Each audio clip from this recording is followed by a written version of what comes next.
1982, Spider-Man. Spider-Man's first appearance in video games was a major milestone, especially since superhero games were a rarity in the early 1980s. Players climbed skyscrapers to defuse bombs planted by Green Goblin, dodging enemies along the way. While the gameplay was simple due to hardware limitations, it introduced early versions of web-swinging mechanics, which became a defining feature in later games. The game stood out for its colorful graphics and innovative use of the Spider-Man license, helping pave the way for future superhero games. 1984. Questprobe featuring Spider-Man. This text-based adventure game was part of the Questprobe series, designed to combine puzzles with Marvel superheroes. Players guided Spider-Man using typed commands, solving riddles and exploring a narrative featuring Sandman and Lizard. It lacked action sequences, but its innovative storytelling was ahead of its time, giving players the feel of being immersed in a comic book. The game emphasized logical thinking, a departure from the usual platforming or beat-em-up gameplay. 1990. The Amazing Spider-Man. One of the first handheld Spider-Man games, this title was developed by Rare and featured a storyline where Spider-Man had to rescue Mary Jane from Mysterio. The gameplay combined platforming and puzzle solving, requiring players to navigate tricky environments while battling enemies. For its time, the game boasted impressive visuals and a surprisingly expansive level design, proving that Spider-Man's appeal could translate well to portable consoles. 1991, Spider-Man, the video game. Developed by Sega, this arcade beat-em-up brought Spider-Man and three allies, Black Cat, Hawkeye, and Namor, to life in a vibrant, cooperative adventure. Players fought waves of enemies, transitioning between side-scrolling and zoomed-out gameplay.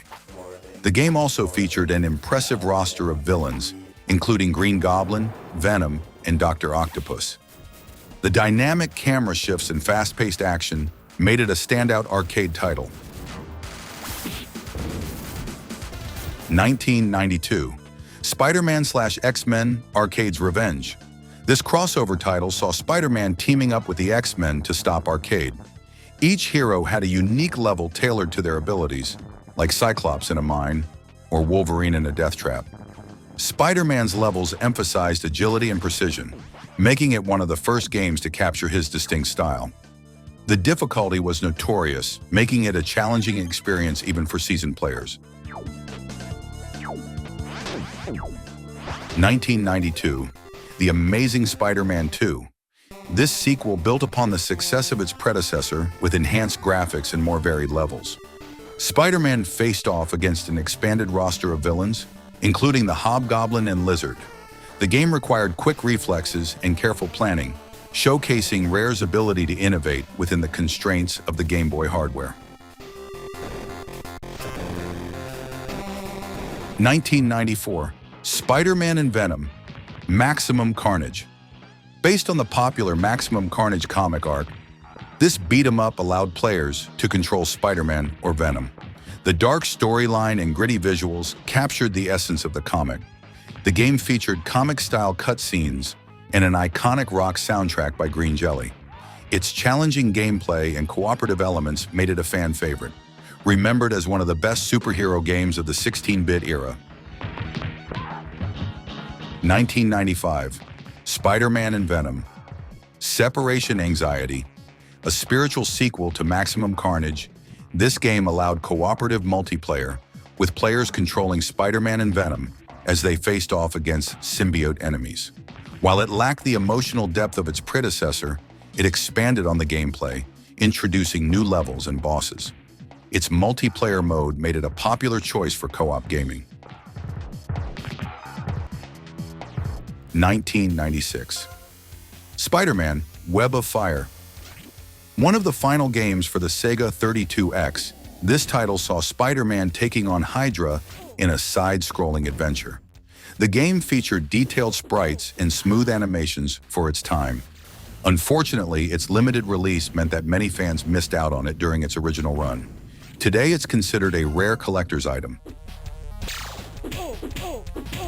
2000, Spider-Man. This groundbreaking title revolutionized Spider-Man games by introducing a 3D environment. Players explored Manhattan's rooftops, swinging between buildings and battling iconic villains like Venom and Carnage.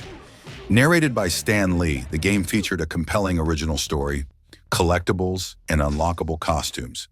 It's remembered as a turning point for superhero gaming. 2001, Spider-Man 2, Enter Electro, a direct sequel to the 2000 game. This title focused on Electro's rise to power.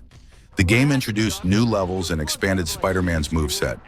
Though it was overshadowed by the launch of next-gen consoles, it refined the mechanics of its predecessor, offering more variety and an extended storyline. Fight like a man, bug. 2002, Spider-Man, the movie. Released alongside the first Sam Raimi film, this game expanded on the movie's story with additional missions and characters. The semi-open world environment allowed players to swing through New York City, a first for Spider-Man games. Its success cemented the formula for future adaptations. 2004, Spider-Man 2. Widely regarded as one of the best Spider-Man games of all time, this title introduced realistic, physics-based web swinging. Players explored a fully realized Manhattan, engaging in side missions and battling villains like Doc Ock and Mysterio. Its open-world design and immersive gameplay set a new benchmark for superhero games. 2005, Ultimate Spider-Man. With its cel-shaded graphics and comic-inspired story, this game stood out as a faithful adaptation of the Ultimate Spider-Man comics. Players alternated between Spider-Man and Venom, each with unique gameplay styles. The open-world design and authentic storyline made it a fan favorite. 2006, Spider-Man, Battle for New York. This side-scrolling action game served as a prequel to Ultimate Spider-Man. Players alternated between Spider-Man and Green Goblin, exploring their rivalry from both perspectives. While the combat was straightforward, the game featured comic-style cutscenes and polished visuals that captured the essence of the Ultimate comic series. The ability to control Green Goblin's destructive powers added variety, making it a standout handheld experience for its time. 2007, Spider-Man 3. Based on the final film in Sam Raimi's trilogy, Spider-Man 3 expanded the open-world gameplay introduced in Spider-Man 2. Players could don both the classic red suit and the black symbiote suit, with different abilities tied to each. The game featured multiple villains, including Sandman, New Goblin, and Venom, alongside a range of side missions. However, the game received mixed reviews due to technical issues and inconsistent mission design, particularly on next-gen platforms. 2007, Spider-Man, Friend or Foe. This action-adventure game reimagined Spider-Man teaming up with allies and villains, including Venom and Green Goblin, in a fight against a mysterious new threat. Its cooperative gameplay made it family-friendly and accessible, though it was less challenging than other Spider-Man games. The colorful environments and simplified combat mechanics were geared towards younger audiences, making it a unique entry in the franchise. 2008, Spider-Man, Web of Shadows. Known for its darker tone, Web of Shadows focused on a symbiote invasion of New York. Players could switch between Spider-Man's red suit and the black symbiote suit, with each offering distinct combat styles and abilities. The game's morality system allowed players to make choices that affected the story's outcome, giving it replayability. Featuring appearances by Marvel characters like Wolverine and Black Cat, the game received praise for its aerial combat, but was criticized for repetitive side missions.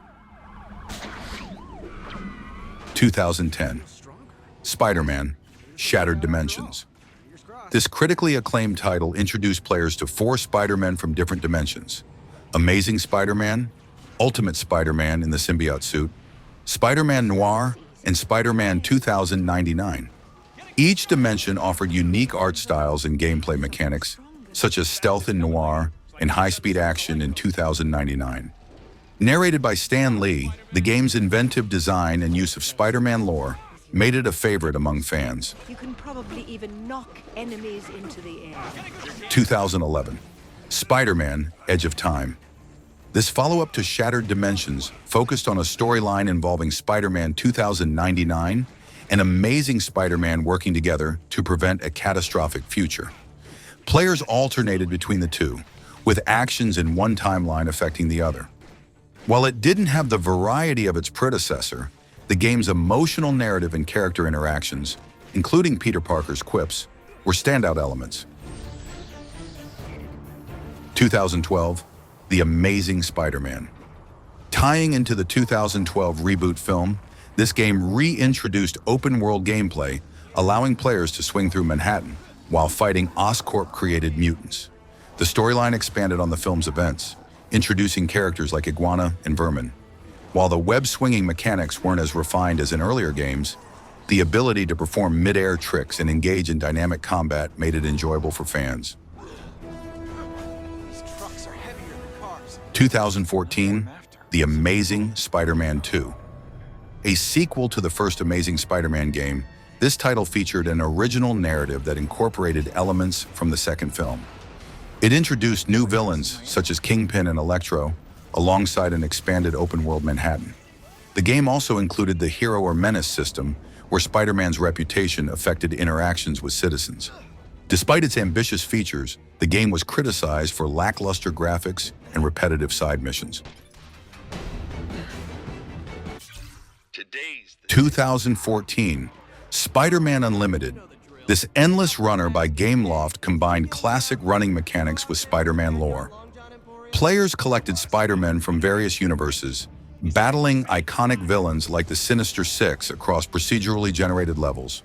With regular updates introducing new characters and events, the game maintained a strong player base until its servers shut down in 2019. Its comic-style graphics and engaging voice acting made it one of the most beloved Spider-Man mobile games. 2018, Marvel's Spider-Man. Developed by Insomniac Games, Marvel's Spider-Man revolutionized superhero gaming.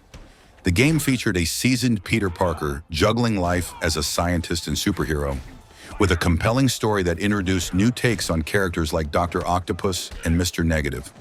Its open-world Manhattan, fluid web-swinging mechanics, and dynamic combat were critically acclaimed. Packed with Easter eggs, side missions, and unlockable suits, it became a love letter to Spider-Man fans. That doesn't sound good. 2020, Spider-Man: Miles Morales. This standalone expansion followed Miles Morales as he embraced his role as Spider-Man. Set during a snowy New York winter, the game introduced Miles' unique abilities, including Venom powers and invisibility. Its emotional storyline explored themes of community, family, and responsibility, making it a standout addition to the Spider-Man series. The game also showcased the PS5's power, offering ray-traced visuals and near-instant loading times. 2023, Marvel's Spider-Man 2. This highly anticipated sequel expanded the universe with dual protagonists, Peter Parker and Miles Morales. The game introduced Venom and Kraven the Hunter as central antagonists, along with new gameplay mechanics like the symbiote suit and web wings. Players explored a larger, more detailed Manhattan, with seamless transitions between Peter and Miles. The story delved deeper into their personal struggles and responsibilities, making it one of the most immersive Spider-Man games to date. You'll never forget. He's gonna wish he never came to New York. Marvel's Spider-Man 3. Speculation about Marvel's Spider-Man 3 is already circulating among fans, fueled by alleged leaks and cryptic hints from Insomniac Games. One of the most exciting rumors involves the introduction of Cindy Moon, better known as Silk, as a playable character alongside Peter Parker and Miles Morales. Cindy Moon is a fellow spider-powered hero who gained her abilities from the same radioactive spider that bit Peter Parker.